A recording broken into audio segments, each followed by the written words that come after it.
Hello everyone, welcome back to my YouTube channel. నేనైతే ఈ శివరాత్రికి ఒక ప్లేస్కి వెళ్ళాను. ఇక్కడైతే ప్రపంచంలో ఎక్కడా లేని బంగారం శివలింగం, అలాగే ఇదైతే 300 ఎకరాలలో ఇది విస్తరించబడింది. ఎక్కడ చూసినా మనకు శివలింగాలే ఉంటవి. ఆ ప్లేస్ ఎక్కడ అండ్ ఒకప్పుడు చాలా జనాలు వచ్చేవారు, ఇప్పుడు ఎందుకు తక్కువగా వస్తున్నారు, ఇవన్నీ డీటెయిల్స్ మీకు కావాలంటే నా వీడియో ఎండ్ వరకు చూసేసేయండి. మేమైతే శివరాత్రి రోజు నైట్ బయలుదేరాము.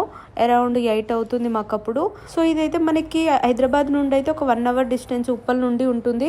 భువనగిరి నుండి అయితే ఒక 30 మినిట్స్లో మనం వెళ్ళిపోవచ్చు. నేను డిస్క్రిప్షన్లో అయితే లొకేషన్ డీటెయిల్స్ పెడతాను. ఇప్పుడైతే మేము రమణేశ్వరం వచ్చేసాము. ఈ ప్లేస్ నేమ్ అయితే రమణేశ్వరం. ఇక్కడ గేట్ దగ్గర నుండి మనకి కొంచెం డిస్టెన్స్ ఉంటుంది, ఒక 10 మినిట్స్ పడుతుంది. మనం వాక్ చేయాలి. నార్మల్ డేస్లో అయితే మనకి కార్ అలౌ చేస్తారు లోపలికి, బట్ ఈరోజు శివరాత్రి కదా, కార్ అయితే మనం బయటనే పార్కింగ్ చేసుకొని అయితే మేము లోపలికి వాక్ చేసుకుంటూ వెళ్ళాము. ఇంతకీ ఎంట్రన్స్ టికెట్ ఎంతనో చెప్పలేదు కదా, 100 రూపీస్. మనకు లెఫ్ట్ సైడ్ లోనే గేట్ లోపలికి రాగానే గోమాతలు కూడా ఉంటవి ఇందులో. అలాగే మనం కొంచెం ముందుకు వెళ్ళగానే ఒక్కొక్క బోర్డు అయితే ఇలా పెట్టేసి ఉంటుంది. ఇక్కడ ఎన్ని శివలింగాలు ఉన్నవి, వాటి ప్రత్యేకత ఏంటి అని అయితే ఇలా ఒక్కొక్క బోర్డు మీద ఇలా కొంచెం ఇన్ఫర్మేషన్ అయితే పెట్టేసి ఉంచారు. శ్రీ రమణానంద మహర్షి గారు అయితే ఈ మొత్తం ప్లేస్ ని అయితే నిర్మించారు. చూడండి, మేమైతే లోపలికి వచ్చాము. చాలా మంది జనాలు ఉన్నారు. ఒకప్పుడైతే ఇంతకంటే ఎక్కువగా ఉండేవాళ్ళంట, ఇప్పుడైతే చాలా తక్కువగా ఉన్నారు. ఎందుకు ఏంటి అని కూడా మీకు చెప్తాను. మనకి లోపలికి వెళ్ళగానే 288 ఋషిలింగాలు అయితే ఉంటవి. ఇవైతే భారతదేశంలోని పేరు పొందిన ఋషుల పేర్లతో అయితే మనకి ప్రతిష్ఠించారు. అలాగే స్ఫటిక లింగాలు, పంచలోహ లింగాలు, ఇలా 2000కు పైగానే లింగాలు ఉన్నవి. అండ్ ప్రతి ఒక్క లింగం మీద వాటి పేర్లు కూడా మెన్షన్ చేస్తారు. ఇక్కడైతే మనకి సాయిబాబాకి అయితే అభిషేకం చేస్తున్నారు. అలాగే దాని పక్కనే మనకి బంగారంతో చేసిన శివలింగం ఉంటుంది. అయితే 3 అడుగుల ఎత్తులో ప్రపంచంలో ఎక్కడా లేని బంగారపు శివలింగం అయితే ఇక్కడే ఉంటుంది. అండ్ మనం దాన్ని అయితే ముట్టుకోవచ్చు, అలాగే అభిషేకం కూడా చేయొచ్చు. బట్ ఒక్కరికైతే 500 తీసుకుంటారు. వాళ్ళకి స్పెషల్ దర్శనం అయితే ఉంటుంది.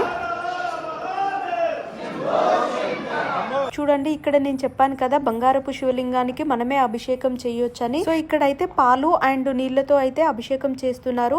అవైతే మనకు వాళ్ళే ఇస్తారు. అలాగే ఆ శివుడి నుండి వచ్చిన వాటర్ అండ్ పాలు అయితే ఇలా తాగేసి వాళ్ళ మనసులో ఉన్న కోరిక కోరుకుంటే నెరవేరుతుందని అయితే నమ్ముతారు. ఇప్పుడు చూపిస్తున్న ప్లేస్ అయితే దునిగూడ. దీని చుట్టూ అయితే ఒక 3 రౌండ్లు తిరిగి మనకు ఏమైనా సమస్యలు ఉన్నా, ఏమైనా ప్రాబ్లమ్స్ ఉన్నా తీరుతాయని అయితే నమ్ముతారు. అలాగే మనకి ఇక్కడ దాని చుట్టూ అయితే ఇలా డిఫరెంట్ గా శివలింగాలు అయితే ఉన్నవి. చూడండి, నేను ప్రతి ఒక్కటి మీకు చూపిస్తున్నాను. మధ్యలో అయితే ఈ దునిగూడ ఉంటుంది. దాని లోపల అయితే మనకి ఇక్కడ నవధాన్యాలు ఇస్తారు. అవైతే ఆ మంటలో వేసేసి మనసులో ఉన్న కోరిక అయితే కోరుకోవాలి. మేము ఇప్పుడైతే ఒక ప్లేస్ కి వెళ్తున్నాము. దానికి ఎదురుగానే ఉంటుంది. ఇక్కడైతే మనకి చాలా స్పెషల్. ఇక్కడైతే మనకి ప్రపంచంలో ఎక్కడా లేని దశమహావిద్యలు వాళ్ళ భర్తలతో ఉన్న విగ్రహాలు అయితే ఉన్నవి. అలాగే 9 నవదుర్గ విగ్రహాలు కూడా ఇక్కడ ఉన్నవి. నేనైతే ఒక్కొక్కటి మీకు చూపిస్తాను, చూసేసేయండి.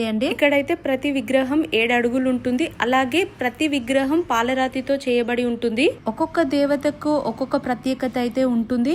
నాకైతే డీటెయిల్ గా తెలియదు కాబట్టి నేనైతే విగ్రహాలు చూపించేస్తున్నాను మీకు. అలాగే ఇక్కడ మనకి ఒక స్పెషల్ విగ్రహం కూడా ఉంటుందంట.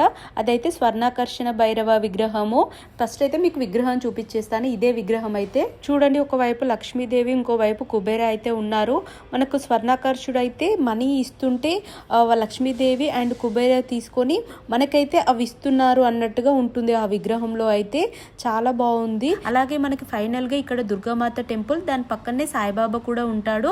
దానికి ఎదురుగా అయితే మనకి నంది ఉంటుంది.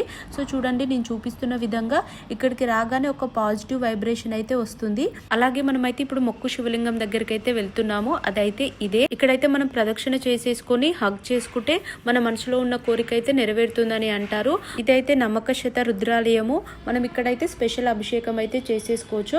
బట్ ఇదైతే వచ్చేసి 1000 రూపీస్ ఉంటుంది. ఇదైతే 27 అడుగుల బాణలింగం. మనకి ఇక్కడ కూడా స్పెషల్ అభిషేకం అండ్ దర్శనం ఉంటుంది. మన శివలింగాన్ని అయితే ముట్టుకోవచ్చు. బట్ మనకి ఇది కూడా టికెట్ తీసేసుకొని అయితే వెళ్ళాలి.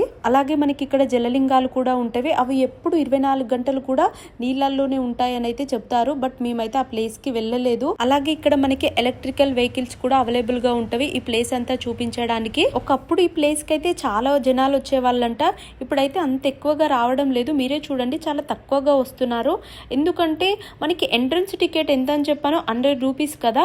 ఇక్కడ లోపలికి రాగానే మనం ఏ శివలింగం దగ్గరికి వెళ్ళాలన్నా కూడా మినిమం 500 లేదా 1000 ఉంటుంది. సో కొంచెం మనీ మైండెడ్ గా ఉందని అయితే అందరూ ఎక్కువగా రావడం లేదు.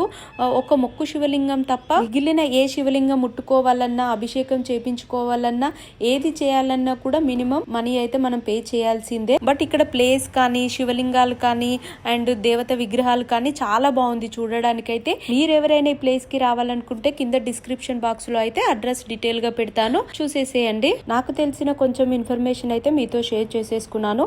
ఏమైనా మిస్టేక్స్ ఉంటే మాత్రం నా కామెంట్ బాక్స్ లో చెప్పండి. అంతే ఇవాల్టి నా వీడియో. అందరికీ హ్యాపీ మహాశివరాత్రి. Thank you.